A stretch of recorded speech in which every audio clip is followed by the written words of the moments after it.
Hello everyone, welcome to star education YouTube channel. Star education YouTube ચેનલમાં આપ સૌનું ખૂબ ખૂબ સ્વાગત છે. આજનો જે વિડીયો છે એમાં આપણે ચર્ચા કરશું 20 માર્ચના તમામ મહત્ત્વના કરંટ અફેર.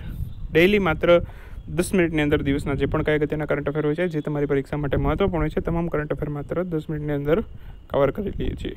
ટેલિગ્રામ ચેનલમાં જોઈન થઈ શકો છો. માત્ર સ્ટાર એજ્યુકેશન લખી ટેલિગ્રામમાં સર્ચ કરશો એટલે આ પ્રકારે ટેલિગ્રામ ચેનલ મળી જશે. બાકી વોટ્સએપ ગ્રુપમાં જોડાવવું હોય તો 5 નવા વોટ્સએપ ગ્રુપની લિંક ડિસ્ક્રિપ્શનમાંથી મળી જશે.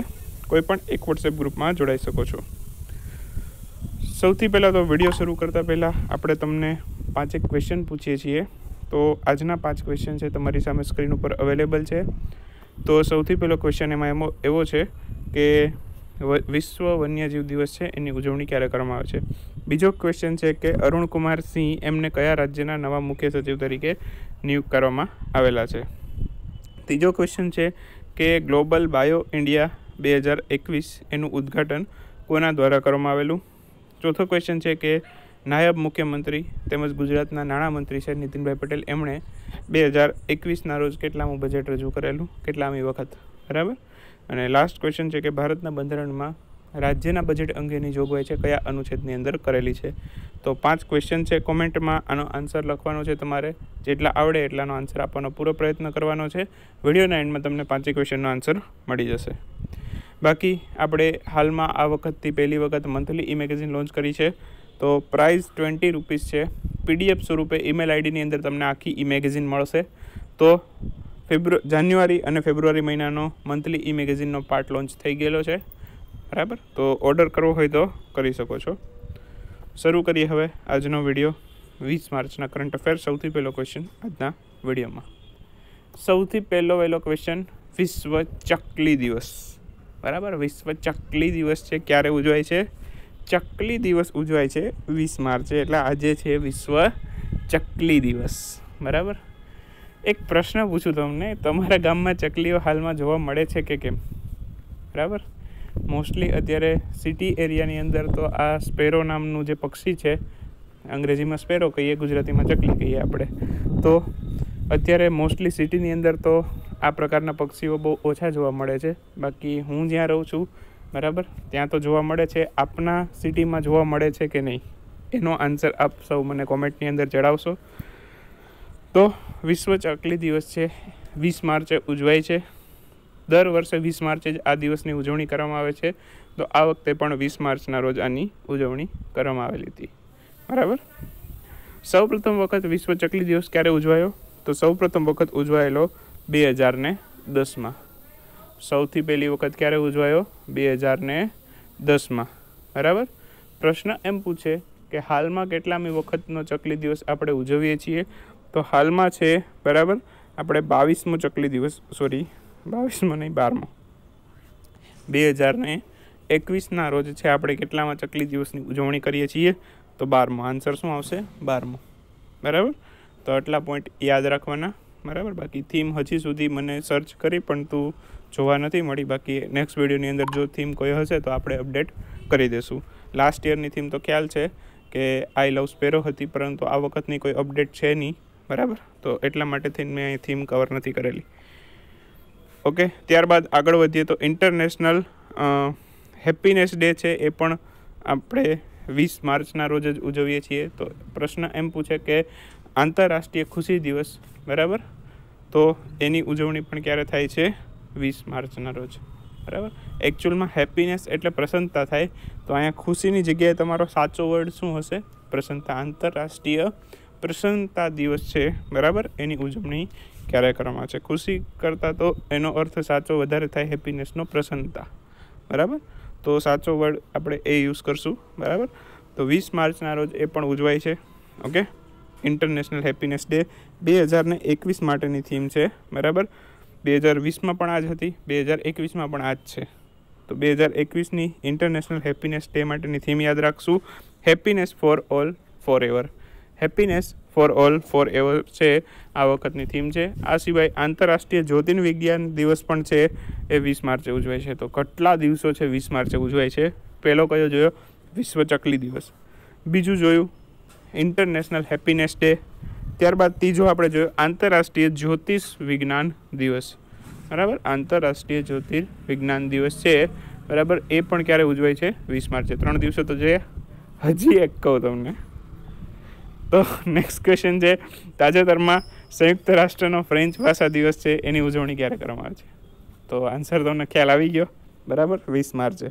તો ઓપ્શન ડી આપણો કરેક્ટ આન્સર બનશે.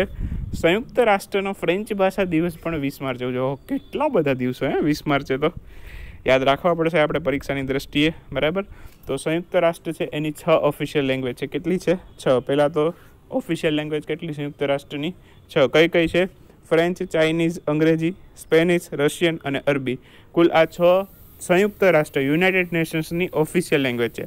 સંયુક્ત રાષ્ટ્રની સ્થાપના ક્યારે થયેલી છે? 24 ઓક્ટોબર 1945ના રોજ. ત્યારે આપણે સંયુક્ત રાષ્ટ્ર ડે પણ ઉજવીએ છીએ, બરાબર. તો એ પણ આપણે યાદ રાખવાનું. ઓકે, હવે વાત કરું તો આ 6 ઓફિશિયલ લેંગ્વેજના દિવસો છે, અલગ અલગ તારીખો જોઈએ, બધા એકસાથે નથી ઉજવતા. સૌથી પહેલાં વાત કરીએ તો આપણે ફ્રેન્ચ ભાષા દિવસ 20 માર્ચે આવે. ત્યારબાદ ચાઇનીઝ ભાષા દિવસ છે 20 એપ્રિલે આવે, નેક્સ્ટ મંથમાં આવશે, ત્યારે આપણે ચર્ચા કરીશું. ત્યારબાદ અંગ્રેજી ભાષા દિવસ છે, બરાબર. અંગ્રેજી ભાષા દિવસ અને સ્પેનિશ ભાષા દિવસ બંને ક્યારે આવે છે? 23 એપ્રિલે.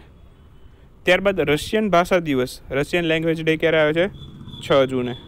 અને અરબી ભાષા દિવસ ક્યારે આવે છે? 18 ડિસેમ્બર. ડિસેમ્બરમાં આપણે ચર્ચા કરી ગયા 2020ના કરંટ અફેરની અંદર. તો આ 6 ઓફિશિયલ લેંગ્વેજ છે સંયુક્ત રાષ્ટ્રની, જેના ભાષા દિવસો છે ક્યારે આવે છે એ આપણે ચર્ચા કરી. તો આ મોસ્ટ ઇમ્પોર્ટન્ટ છે પરીક્ષાની દ્રષ્ટિએ, ખાસ યાદ રાખી લેજો.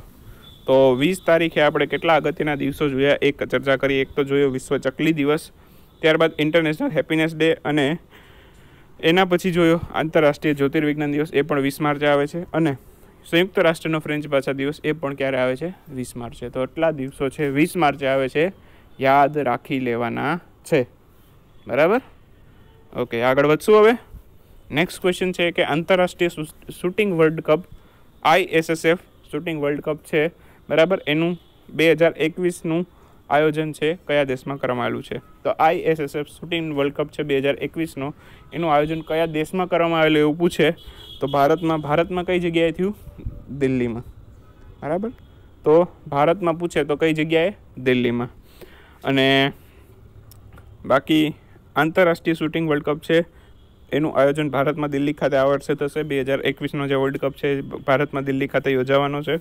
અને બાકી આ ઇવેન્ટ છે ISSF દ્વારા યોજાય છે. તો ખબર હોવી જોઈએ ISSF શું છે. હમણાંથી આપણે સ્પોર્ટ્સની ઇવેન્ટો બહુ ઓછી હતી, લોકડાઉનના કારણે છે સ્પોર્ટ્સની કોઈ ઇવેન્ટ હતી જ નહીં.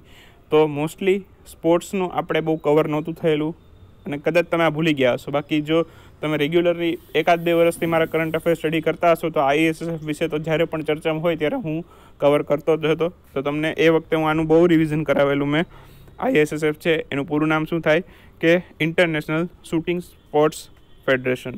ISSFનું પૂરું નામ શું થાય? International shooting sports federation. લોગોમાં પણ જોઈ શકો છો તમે. ત્યારબાદ વાત કરીએ તો સ્થાપના થઈ હતી એની 1907માં. મુખ્ય મથક છે આનું જર્મનીના મ્યુનિક શહેરમાં. ક્યાં છે? જર્મનીના મ્યુનિક શહેરમાં ISSFનું. તો એટલી માહિતી ખાસ યાદ રાખવાની આમાંથી, બરાબર. જૂના સ્ટુડન્ટ હશો મારા તો તમને યાદ જ હશે. નેક્સ્ટ ક્વેશ્ચન ઉપર જોઈએ તો જોન મુગુફલી, હાલમાં એમનું નિધન થયું, તેઓ કયા દેશના રાષ્ટ્રપતિ? આ ક્વેશ્ચન પણ મેં કવર કરેલો હતો જ્યારે જોન મુગુફલી છે રાષ્ટ્રપતિ બનેલા હતા, બરાબર. અને બહુ રિપીટેશન પણ કરાવેલું મેં આનું, તો તમને યાદ જ હશે આ કયા દેશના રાષ્ટ્રપતિ હતા, હાલમાં હોદ્દા ઉપર હતા અને એમનું નિધન થયું છે. અને પાછું COVID-19ના કારણે નિધન થયું છે. તો કોઈ વર્લ્ડ લીડર હોય, બરાબર, એનું COVID-19ના કારણે નિધન થાય એટલે એ ટોપિક છે ખૂબ જ ચર્ચાનો વિષય છે, બરાબર. તો એ પરીક્ષામાં પૂછાવાની સંભાવના ઘણી. તો કયા દેશના હતા? તંજાનિયાના હતા. તો તંજાનિયાના રાષ્ટ્રપતિ હતા જોન મુગુફલી. હાલમાં જ એમનું નિધન થયું છે. તો ઓપ્શન સી આપણો કરેક્ટ આન્સર બનશે. બહુ રિવિઝન કરાવેલું છે મેં આનું તમને, તો યાદ હોવું જોઈએ. કદાચ ભૂલાઈ ગયું હોય તો કાંઈ વાંધો નહીં, હવે યાદ રાખી લેજો. તો તંજાનિયાના રાષ્ટ્રપતિ હતા જોન મુગુફલી. COVID-19ના કારણે હાલમાં એમનું નિધન થયું છે, ઓકે. અને હવે નવા કોણ આવે? હવે એમનું પદ ખાલી પડેલું હતું, ત્યાં કોઈકની નિયુક્તિ તો કરવામાં આવશે. નિયુક્તિ એ થઈ ગઈ છે. કોણ બન્યા એમની જગ્યાએ? સામિયા સુલુહુ હસન. સામિયા સુલુહુ હસન એ તંજાનિયાના નવા રાષ્ટ્રપતિ બનેલા છે. કોણ? સામિયા સુલુહુ હસન તંજાનિયાના નવા રાષ્ટ્રપતિ બનેલા છે. તંજાનિયાની રાજધાની કઈ છે?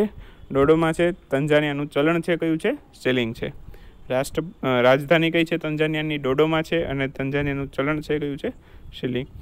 તંજાનિયાની વાત કરું હું તમને તો તંજાનિયા છે બરાબર, એક બીજા પણ એક ટોપિકના કારણે ન્યૂઝમાં હતો થોડાક સમય પહેલાં. તંજાનિયાની અંદર એક પર્વત છે માઉન્ટ કિલીમંજારો. ભારતમાં માત્ર 7 વર્ષનું બાળક છે જેમનું નામ છે વિરાટચંદ્ર. વિરાટચંદ્ર છે આ માઉન્ટ કિલીમંજારો સર કરનાર ભારતીય બાળક છે, જે સૌથી ઓછી ઉંમરે આ પર્વત છે સર કરી ગયો છે. અને કયા રાજ્યનો છે ભારતનો એ પણ યાદ રાખીશું. તેલંગાણાના હૈદરાબાદ રાજ્યનો છે બરાબર. તો માત્ર 7 વર્ષની ઉંમરે એક પર્વત ચડી જાય છે બરાબર. તો ખૂબ જ ઇન્સ્પિરેશન લેવા જેવી વસ્તુ છે આમાંથી. ઓકે, ત્યારબાદ આગળ વધીએ. તાજેતરમાં વર્ષ 2020 માટેના ગુજરાતી ભાષાનો સાહિત્ય એકેડમી પુરસ્કાર કોને આપવામાં આવ્યો છે? 2020નો ગુજરાતી ભાષાના સાહિત્ય એકેડમી પુરસ્કારો હાલમાં જ જાહેર થયા. તો એમાં ગુજરાતી ભાષાનો કોને મળેલો? એકચ્યુઅલમાં 20 લેંગ્વેજના સાહિત્ય એકેડમી પુરસ્કાર હાલમાં જાહેર કરવામાં આવેલા. બધા યાદ રાખવાની જરૂર નહીં બરાબર. કયા યાદ રાખવાના હમણાં તમને જણાવું. તો સૌથી પહેલાં તો ગુજરાતી ભાષાનો કોને મળેલો એવું પૂછેલું છે, તો હરીશ મીનાક્ષરુને. કોને મળેલો છે? હરીશ મીનાક્ષરુ. ઓકે, તો ગુજરાતી ભાષાનો કોને મળેલો યાદ રહી ગયું? હરીશ મીનાક્ષરુ 2020 માટે. ઓકે, સૌથી પહેલાં તો ચર્ચા કરીએ સાહિત્ય એકેડમી પુરસ્કાર બરાબર. કુલ 20 ભાષામાં છે સાહિત્ય એકેડમી પુરસ્કારો છે જાહેર કરવામાં આવેલા છે. એમાંથી 4 ભાષા એવી છે જેના હાલમાં જાહેર નથી થયા. કયા છે? મલયાલમ, નેપાળી, ઉડિયા અને રાજસ્થાની. આ 4 ભાષાના પાછળથી જાહેર કરશે એવું કીધેલું છે. તો અત્યારે આપણે એના ઉપર બહુ ચર્ચા નથી કરવાની. ઓકે, પ્રશ્ન પૂછાય એવો કે સાહિત્ય એકેડમી પુરસ્કાર છે એના ઇનામ રૂપે છે કેટલા રૂપિયાની રોકડ પુરસ્કાર આપવામાં આવે છે? તો કેટલા રૂપિયાનો રોકડ પુરસ્કાર આપવામાં આવે? 1 લાખનો. સાહિત્ય એકેડમી પુરસ્કાર એના ઇનામ રૂપે કેટલા રૂપિયાનો રોકડ પુરસ્કાર આપવામાં આવે? 1 લાખ રૂપિયાનો બરાબર. ઓકે, તો જેટલા પણ વિનર છે બધાને મળશે 1 લાખ રૂપિયા. ત્યારબાદ વાત કરું તો ભારતમાં સૌ પ્રથમ ગુજરાતી વ્યક્તિ જેમને સાહિત્ય એકેડમી પુરસ્કાર મળેલો હોય એમનું નામ શું છે? મહાદેવભાઈ દેસાઈ. સૌ પ્રથમ ગુજરાતી વ્યક્તિ છે જેમને સાહિત્ય એકેડમી પુરસ્કાર મળેલો છે બરાબર. કઈ કૃતિ માટે મળેલો છે? મહાદેવભાઈની ડાયરી માટે. મહાદેવભાઈની ડાયરી છે બરાબર. તો એ એમની આત્મકથા છે જેમના માટે એમને આ પુરસ્કાર મળેલો છે બરાબર. તો યાદ રાખી શકો છો. એપ્રોક્સિમેટલી 1955 આસપાસ એમને આ પુરસ્કાર મળેલો હતો બરાબર. ચલો, ક્વેશ્ચન એમ પૂછું તમને કે સૌથી પહેલાં સાહિત્ય એકેડમી પુરસ્કારો છે કયા વર્ષે જાહેર કરવામાં આવેલા? તો તમારો આન્સર શું હશે? કોમેન્ટમાં તમારે મને જણાવવાનું છે બરાબર. તો હવે કયા સાહિત્ય એકેડમી પુરસ્કારો છે જે તમારે યાદ રાખવાના છે એ હમણાં આપણે ચર્ચા કરીએ હવે. ઓકે, તો ઘણી બધી લેંગ્વેજ છે બરાબર. અહીં તમે જોઈ શકો છો આસામી, બેંગોલી, બોડો, ડોગરી, ઇંગ્લિશ, ગુજરાતી, હિન્દી, કન્નડા, કશ્મીરી, કોંકણી, મિથિલી, મણિપુરી, મરાઠી, પંજાબી, આવી ઘણી બધી ભાષાઓ છે જેમના માટે છે હાલમાં જ સાહિત્ય એકેડમી પુરસ્કારો છે જાહેર કરવામાં આવેલા છે. બધા આપણે યાદ નહીં રાખીએ. હું તમને જે આ યલો લાઇનવાળા જેટલા પણ છે સાહિત્ય એકેડમી પુરસ્કાર એ તમારે યાદ રાખવાના છે. એક તો અંગ્રેજી ભાષા માટેનો યાદ રાખશું, ગુજરાતી ભાષાનો યાદ રાખશું અને હિન્દી ભાષાનો યાદ રાખશું. ક્વેશ્ચન આવશે તો આ 3માંથી જ આવશે બરાબર. પ્રશ્ન તમને કેવી રીતે પૂછે એ પણ હું તમને જણાવું. સૌથી પહેલાં તો એમ પૂછે કે હાલમાં અંગ્રેજી ભાષાનો સાહિત્ય એકેડમી પુરસ્કાર છે 2020નો કોને આપવામાં આવેલો? તો નામ તમારી સામે છે અરુંધતી સુબ્રમણ્યમ. અરુંધતી સુબ્રમણ્યમ છે એમને અંગ્રેજી ભાષાનો સાહિત્ય એકેડમી પુરસ્કાર આપવામાં આવેલો. પ્રશ્ન બહુ ડીપમાં પૂછવો હોય તો એમ પૂછે કે કઈ કૃતિ માટે મળેલો બરાબર. તો કઈ કૃતિ માટે મળેલો છે? When God is a traveller. When God is a traveller આ કૃતિ માટે એમને છે આ અંગ્રેજી ભાષાનો સાહિત્ય એકેડમી પુરસ્કાર મળેલો છે બરાબર. ત્યારબાદ વાત કરું તો બહુ ડીપમાં પૂછવું હોય તો કેમ પૂછે કે when God is a traveller છે એ અંગ્રેજી ભાષા માટે આ કૃતિને છે સાહિત્ય એકેડમી પુરસ્કાર આપવામાં આવેલો છે. તો આ કેવા પ્રકારની કૃતિ છે? નવલકથા છે બરાબર, નિબંધ છે, કવિતા છે? તો આવી રીતનો ક્વેશ્ચન પણ પૂછી શકે. તો આન્સર શું આવે તમારો? કવિતા, પોએટ્રી છે એટલે જવાબ શું આવશે? કવિતા. ત્યારબાદ વાત કરું તો બનારસ ગુજરાતી ભાષામાં છે બરાબર. જે સાહિત્ય એકેડમી પુરસ્કાર છે એ કોને આપવામાં આવેલો છે? હરીશ મીનાક્ષરુને. કોને આપવામાં આવેલો છે? હરીશ મીનાક્ષરોને. હવે પ્રશ્ન ડીપમાં પૂછવું હોય તો કેમ પૂછે કે આ જે હરીશ મીનાક્ષરો છે એમને 2020નો ગુજરાતી ભાષાનો સાહિત્ય એકેડમી પુરસ્કાર આપવામાં આવેલો. કઈ કૃતિ માટે આપવામાં આવેલો? તો તમારો આન્સર શું આવે? બનારસ ડેરી. બનારસ ડેરી નામની કૃતિ છે જેમના માટે આ હરીશ મીનાક્ષરો છે એમને સાહિત્ય એકેડમી પુરસ્કાર આપવામાં આવેલો છે. ઓકે, તો એનો પ્રકાર કયો છે? તો એમનું જે સાહિત્યનો પ્રકાર છે એ પણ કવિતા છે. તો ત્યારબાદ આગળ જઈએ તો એના પછી આવે છે હિન્દી ભાષાનો જે સાહિત્ય એકેડમી પુરસ્કાર છે એ આપવામાં આવેલો છે અનામિકાને. હવે આ છે એ પણ એક કવિતા જ છે. તો ગુજરાતી, હિન્દી અને અંગ્રેજી ત્રણેયમાં જે પ્રકાર છે બરાબર સાહિત્યનો એ કયો છે? બરાબર, કવિતા જ છે. ત્રણેય ભાષા માટે જે પુરસ્કાર આપવામાં આવે છે એ કવિતા માટે જ આપવામાં આવેલા છે. તો યાદ રહી ગયું, ત્રણેય ભાષા માટે કદાચ પૂછે કે ફલાણા સાહિત્યનો પ્રકાર શું છે તો કવિતા. ઓકે, હવે વાત કરું તો હિન્દીમાં કઈ કૃતિ માટે એમને આપવામાં આવેલો છે? તો તોકેરી મેં દિગાંત. તો આ છે એક કવિતા છે, એના માટે એમને આ પુરસ્કાર આપવામાં આવેલો છે.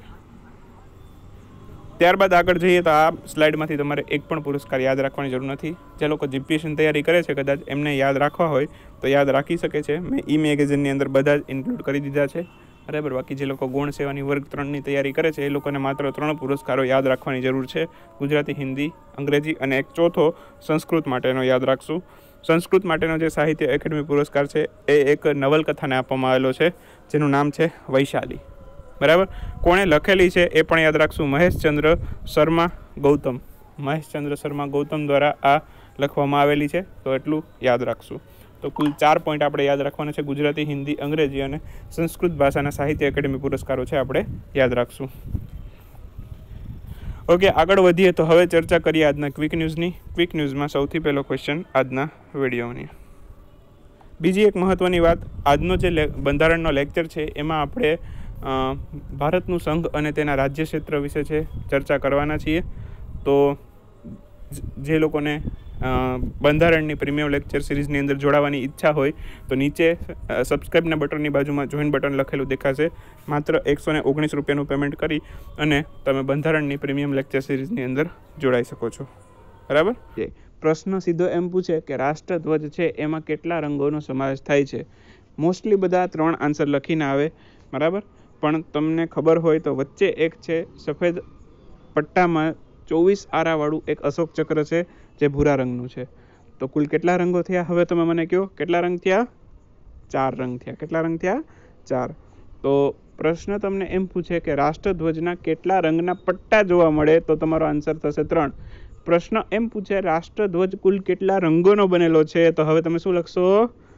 4 રંગનો બનેલો છે. બરાબર, મોસ્ટલી બધા 3 આન્સર લખીને આવે જો આ ક્વેશ્ચન પૂછે તો. હા, કદાચ 4 ઓપ્શનમાં જ ન હોય તો 3 લખવાનું.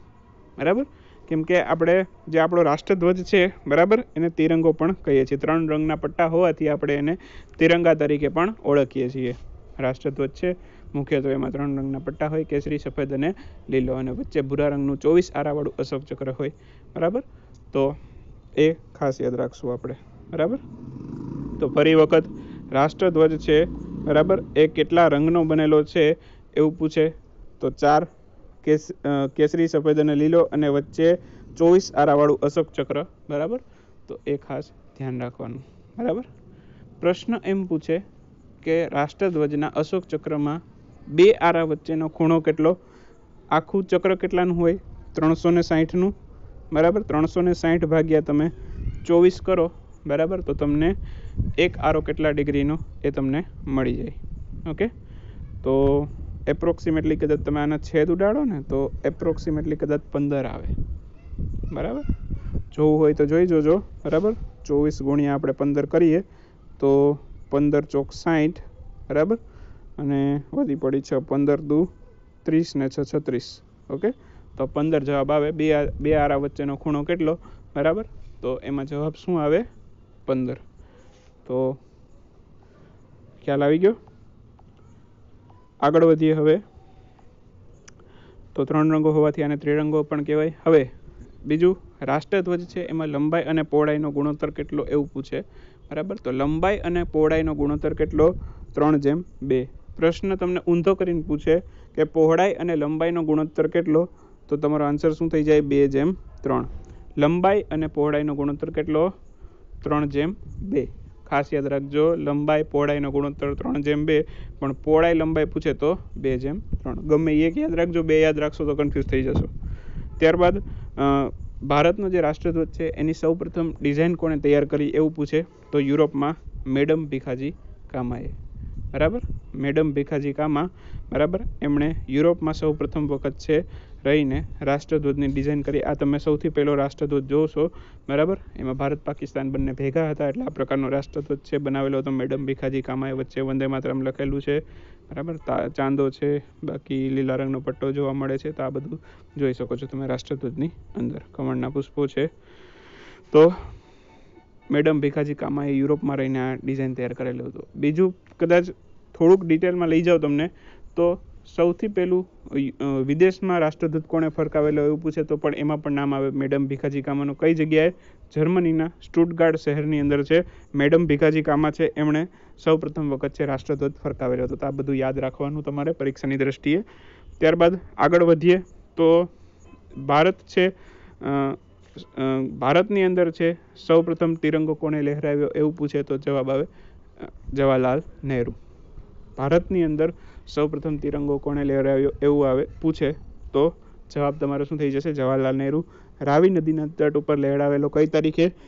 31 ડિસેમ્બર 1929 રોજ. 31 ડિસેમ્બર 1929 રાવી નદીના તટ પર સૌ પ્રથમ વખત તિરંગો કોણે લહેરાવ્યો? જવાહરલાલ નહેરુએ. ઓકે. અને સ્વતંત્રતા પછીનો જે રાષ્ટ્રધ્વજ છે એની ડિઝાઇન કોણે તૈયાર કરેલી? તો સ્વતંત્રતા પછીનો જે રાષ્ટ્રધ્વજ છે એની ડિઝાઇન તૈયાર કરવા માટે છે એક ઝંડા સમિતિની રચના કરવામાં આવેલી, જેના અધ્યક્ષ કોણ હતા? જે.બી. કૃપલાની. અને સ્વતંત્રતા પછીનો જે રાષ્ટ્રધ્વજ છે એની ડિઝાઇન તૈયાર કરેલી વેંકૈયા પિંગલીએ. બરાબર. સૌ પ્રથમ રાષ્ટ્રધ્વજની ડિઝાઇન કોણે તૈયાર કરેલી? તો તમારો આન્સર મેડમ ભીખાજી કામા હશે. પરંતુ સ્વતંત્રતા પછી છે સૌ પ્રથમ વખત રાષ્ટ્રધ્વજની ડિઝાઇન કોણે તૈયાર કરેલી? તો તમારો જવાબ આવશે વેંકૈયા પિંગલી. આ તમે જે રાષ્ટ્રધ્વજ જોવો છો એ વેંકૈયા પિંગલીએ તૈયાર કરેલો છે, જેમાં અશોક ચક્રની જગ્યાએ રેટિયાનો સમાવેશ કરેલો છે. બરાબર. તો ત્યારબાદ જે મૂળ રાષ્ટ્રધ્વજ સ્વીકારવામાં આવેલો એમાં રેટિયાના સ્થાને અશોક ચક્ર મૂકવામાં આવેલું હતું. તો એ બધું યાદ રાખજો.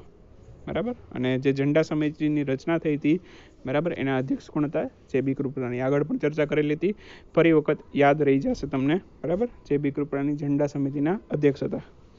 તો ફરી વખત એક નાનકડું રિવિઝન કરી લઈએ. રાષ્ટ્રધ્વજમાં કેટલા રંગો? 4, કેસરી, સફેદ, લીલો, અને એક વચ્ચે સફેદ આરાવાળું અશોક ચક્ર. સફેદ પટ્ટામાં 24 આરાવાળું અશોક ચક્ર જે ભૂરા રંગનું છે. ત્યારબાદ 3 રંગો હોવાથી, 3 રંગના પટ્ટા હોવાથી આને તિરંગો પણ કહેવાય. લંબાઈ પહોળાઈનો ગુણોત્તર 3:2. મેડમ ભીખાજી કામા યુરોપમાં રહી સૌ પ્રથમ રાષ્ટ્રધ્વજ તૈયાર કરેલો. વિદેશમાં સૌ પ્રથમ રાષ્ટ્રધ્વજ લહેરાવનાર પણ કોણ હતા? મેડમ ભીખાજી કામા, જર્મનીના સ્ટુટગાર્ટ શહેરની અંદર લહેરાવેલો. ત્યારબાદ વાત કરું તો ભારતની અંદર કોણે સૌ પ્રથમ વખત લહેરાવેલો? તો જવાહરલાલ નહેરુએ 31 ડિસેમ્બર 1929 રોજ સૌ પ્રથમ તિરંગો રાવી નદીના તટ પર લહેરાવેલો. ઝંડાની નિર્માણ માટે, ડિઝાઇન તૈયાર કરવા માટે એક સમિતિની રચના કરવામાં આવી. ઝંડા સમિતિની રચના થઈ, એના અધ્યક્ષ હતા જે.બી. કૃપલાની. અને સ્વતંત્રતા પછીનો જે આપણો રાષ્ટ્રધ્વજ છે એની સૌપ્રથમ ડિઝાઇન વેંકૈયા પિંગલીએ તૈયાર કરેલી હતી, જેમાં અશોક ચક્રના સ્થાને છે રેટિયો હતો. તો એ રાષ્ટ્રધ્વજ તમે જોઈ શકો છો. હવે બંધારણ સભાએ રાષ્ટ્રધ્વજનો સ્વીકાર ક્યારે કરેલો એ તારીખ યાદ રાખવાની. 22મી જુલાઈ 1947 રોજ. ભારત આઝાદ થયો એ પહેલાં જ આપણે રાષ્ટ્રધ્વજનો સ્વીકાર કરી લીધો હતો. 22મી જુલાઈ 1947 રોજ વર્તમાન રાષ્ટ્રધ્વજ છે એનો સ્વીકાર કરવામાં આવેલો હતો. તો એ ખાસ યાદ રાખશું આપણે. ઓકે, તો ત્યાંથી આગળ જઈએ તો બીજું આવે છે હવે રાષ્ટ્રીય ચિહ્ન. તો આપણું જે રાષ્ટ્રીય ચિહ્ન છે, બરાબર, એ અશોક સ્તંભમાંથી લેવામાં આવેલું છે. અહીં તમે જોઈ શકો છો આ પ્રકારનું રાષ્ટ્રીય ચિહ્ન છે. બરાબર. રાષ્ટ્રીય ચિહ્ન છે જેમાં મૂળ સ્તંભ છે, બરાબર, એમાં અશોક સ્તંભ છે એમાંથી લેવામાં આવેલું છે. જે મૂળ સ્તંભની અંદર 4 સિંહ છે જે એકબીજાની વિરુદ્ધ દિશામાં બેઠેલા છે. અને દ્રશ્યમાન સિંહોની સંખ્યા કેટલી? તો 3. બરાબર. દેખાય કેટલા? અહીંયા જોઈએ તો 3 સિંહ જ દેખાય. સામેથી તમે જો ગમે એ દિશામાંથી તો 3 સિંહ જ તમને દેખાશે. બરાબર. તો મૂળ સ્તંભની અંદર કુલ કેટલા સિંહ છે? 4. બરાબર, પણ દ્રશ્યમાન કેટલા છે? 3. તો દ્રશ્યમાન કેટલા એમ પૂછે તો 3, બાકી સિંહોની સંખ્યા કેટલી? તો 4. હવે આ 4 સિંહની નીચે તમને છે આ આકૃતિ દેખાતી હશે ઘોડાની, હાથીની. તો ક્વેશ્ચન અહીંથી પરીક્ષામાં આવે કે પૂર્વ દિશાની અંદર કોનું ચિત્ર જોવા મળે, પશ્ચિમ દિશામાં કોનું ચિત્ર જોવા મળે, ઉત્તર દિશામાં કોનું ચિત્ર જોવા મળે. તો પૂર્વમાં હાથીનું ચિત્ર જોવા મળે, પશ્ચિમમાં સાંઢનું જોવા મળે, ઉત્તરની અંદર સિંહનું જોવા મળે અને દક્ષિણની અંદર છે ઘોડાનું ચિત્ર જોવા મળે. બરાબર. નોર્મલી આપણે દિશાના નામ યાદ રાખતા હોય તો કેમ રાખીએ? પૂર્વ, પશ્ચિમ, ઉત્તર, દક્ષિણ. પૂર્વ, પશ્ચિમ, ઉત્તર, દક્ષિણ એમ યાદ રાખીએ દિશાઓનું નામ યાદ રાખતા હોય તો. હવે એક સિંહ હતા, એ હસતા જ નહોતા. તો મેં એક વ્યક્તિને કીધું હસા દો સિંહ કો. શું કીધું મેં? હસા દો સિંહ કો. શું કીધું? હસા દો સિંહ કો. દોને કાઢી નાખો, દો આપણા શોર્ટ ટ્રીકની અંદર નથી આવતું. શું આવશે હવે? હસા. હ સા દો નથી લેવાનું. પછી શું આવ્યું? સિંહ. સી અને ગ. તો યાદ રહી ગયું. જો હસા દો સિંહ કો. પૂર્વ, પશ્ચિમ, ઉત્તર, દક્ષિણ, હસા દો સિંહ કો. તો પૂર્વમાં હ ઉપરથી શું હતું? હાથી. બરાબર. પશ્ચિમમાં સા છે, તો સા ઉપરથી શું હતું? સાંઢ. યાદ રહી ગયું? સાંઢ. પશ્ચિમની અંદર શું હતું? સાંઢ. ઉત્તરમાં શું હતું? સી ઉપરથી સિંહ હતું અને ઘ એટલે કે ઘોડો. દક્ષિણમાં શું હતું? ઘોડો. યાદ રહી ગયું? શું યાદ રાખવાનું? હસા દો સિંહ કો. સિંહ હસે નહીં તો એને હસાઈ દેવાનો. તમે હસી લીધું હશે હવે. બરાબર ને? તો યાદ રહી જશે મારા ખ્યાલથી. હવે કદાચ આમાંથી ક્વેશ્ચન આવશે ને તો તમારો ખોટો નહીં પડે. બરાબર. તો આગળ વધીએ ત્યાંથી. તો બીજી એક ખાસ વિશેષતા શું છે ખબર છે? આ જે રાષ્ટ્રીય ચિહ્ન છે, બરાબર, એને એક જ પથ્થરમાંથી કોતરીને બનાવવામાં આવેલું છે. આ તો આ એક એની વિશેષતા છે. બરાબર. અને આપણે એને રાષ્ટ્રીય ચિહ્ન તરીકે લીધેલું છે. તો શરૂ કરીએ હવે આજના ક્વિક ન્યૂઝ. સૌથી પહેલો ક્વેશ્ચન છે કે ઓસ્કરમાં નામાંકિત થનાર સૌપ્રથમ મુસ્લિમ અભિનેતા કોણ બન્યું? સૌપ્રથમ શબ્દ આવે એટલે એ વસ્તુ મહત્વનું. તો ઓસ્કરની અંદર નામાંકિત થનાર છે પાછું, એટલા માટે વધારે મહત્વનું. તો ઓસ્કરની અંદર નામાંકિત થનાર સૌપ્રથમ મુસ્લિમ અભિનેતા બન્યા છે રીઝ અહેમદ. પાકિસ્તાનના એક્ટર છે. બરાબર. પાકિસ્તાનના એક્ટર છે રીઝ અહેમદ. કયા દેશના છે કદાચ એવું પૂછે તો એટલા માટે. તાજેતરમાં SJ British sports journalism award 2020થી કોને સન્માનિત કરવામાં આવેલું છે?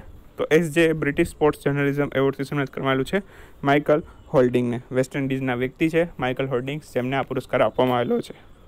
નેક્સ્ટ ક્વેશ્ચન છે વિશ્વ બેંકે કયા દેશને $200 મિલિયન રકમની મંજૂરી આપી છે? તો હાલમાં જ બાંગ્લાદેશને $200 મિલિયન રકમની મંજૂરી આપી છે. શા માટે આપણે ચર્ચા કરીએ છીએ? તો બાંગ્લાદેશ સાથે છે આપણા સંબંધો હાલમાં ઘણા બધા વિકસિત થયા છે. તો એ માટે થઈને બાંગ્લાદેશ આપણા માટે એક મહત્ત્વનો દેશ છે.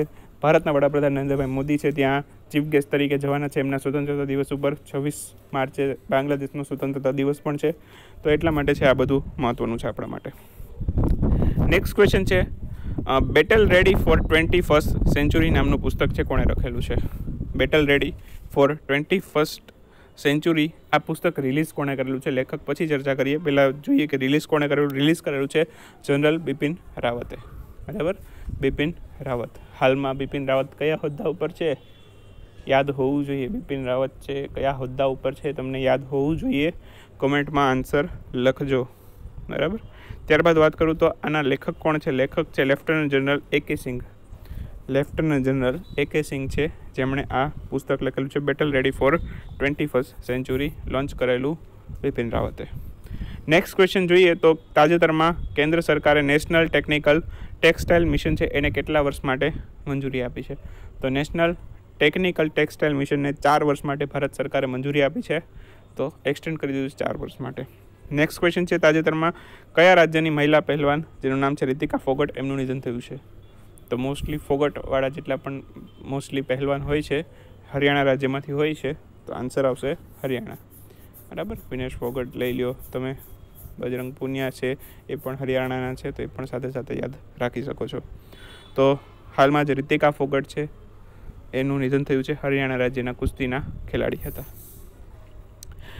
નેક્સ્ટ ક્વેશ્ચન જોઈએ તો હાલમાં જ ઇન્ટરનેશનલ વુમન ઓફ કરેજ 2021થી કોને સન્માનિત કરવામાં આવેલું છે? તો ઇન્ટરનેશનલ વુમન ઓફ કરેજ 2021થી સન્માનિત કરવામાં આવેલું છે કૌશલ્યા શંકરને. જવાબ શું આવશે? કૌશલ્યા શંકર.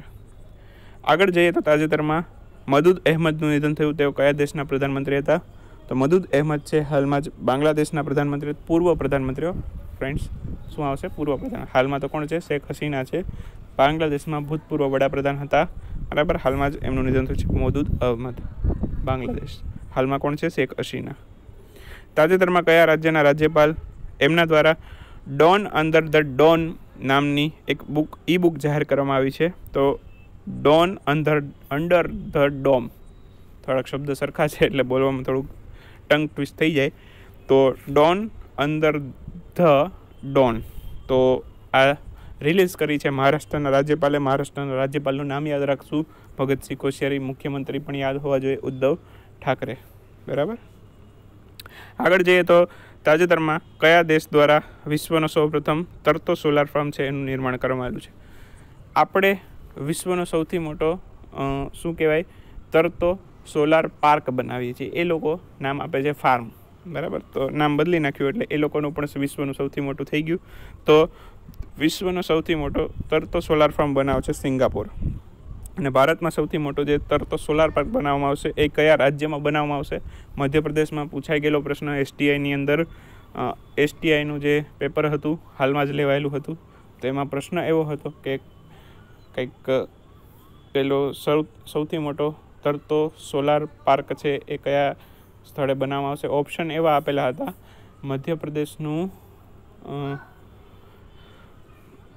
નર્મદા નદી ઉપર કંઈક ઓમકારેશ્વર બંધ ઉપર બનાવવામાં આવશે, એવો કંઈક ઓપ્શન હતો, બરાબર. તો જવાબ મધ્યપ્રદેશમાં કઈ જગ્યાએ એવું કદાચ ઓપ્શનમાં આપેલું હોય તો ઓમકારેશ્વર બંધ ઉપર બનાવવામાં આવશે, બરાબર, નર્મદા નદીમાં.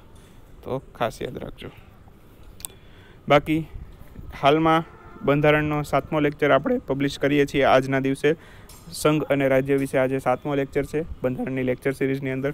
ટોટલ 50 લેક્ચરની અંદર કમ્પ્લીટ કરવાનો આપણો ટાર્ગેટ છે બંધારણના લેક્ચરને. તો સંપૂર્ણ 50 લેક્ચરની અંદરથી સંપૂર્ણ બંધારણ કવર થઈ જશે. જોડાવું હોય તો 119 રૂપિયાનું પેમેન્ટ કરી જોઈન બટન ઉપર ક્લિક કરી 119 રૂપિયાનું પેમેન્ટ કરો. આ લેક્ચર સિરીઝની અંદર જોડાઈ શકશો તમે, બરાબર. બાકી ફટાફટ હવે આજના 5 ક્વેશ્ચનના આન્સર જોઈએ. તો સૌથી પહેલો ક્વેશ્ચન હતો વિશ્વ વન્યજીવ દિવસ છે એની ઉજવણી ક્યારે કરવામાં આવેલી? 3 માર્ચે. અરુણ કુમાર સિંઘ છે બિહારના નવા મુખ્ય સચિવ બનેલા. ગ્લોબલ બાયો ઇન્ડિયાનું ઉદ્ઘાટન કરેલું ડૉક્ટર હર્ષવર્ધને. નીતિનભાઈ પટેલ છે, બરાબર, એ 9મી વખત હાલમાં બજેટ રજૂ કરે છે. રાજ્યના બજેટ અંગેનો ઉલ્લેખ થયેલો છે અનુચ્છેદ નંબર 202માં. કેન્દ્રનું પૂછે તો 90 બાદ કરી દેવાના, કેટલા આવશે? 112. તો કેન્દ્રનું બજેટ વિશે પૂછે તો 112, રાજ્યનું પૂછે તો 202. બાકી ઈ બુક પરચેસ કરવી તો કરી શકો છો. 6 મહિનાના કરંટ અફેર કવર કરેલા છે, જુલાઈથી ડિસેમ્બર સુધીના. 59 રૂપીસ પ્રાઇસ છે. પેમેન્ટ કર્યાના 24 કલાકની અંદર PDF સ્વરૂપે ઈ બુક મળશે, તમારે ઈમેલ આઈડીની અંદર આવી જશે. મળીએ નેક્સ્ટ વિડીયોમાં નવા કરંટ અફેર સાથે. ત્યાં સુધી રજા લઈએ. આવજો, બાય બાય, ગુડ નાઇટ, શુભરાત્રી.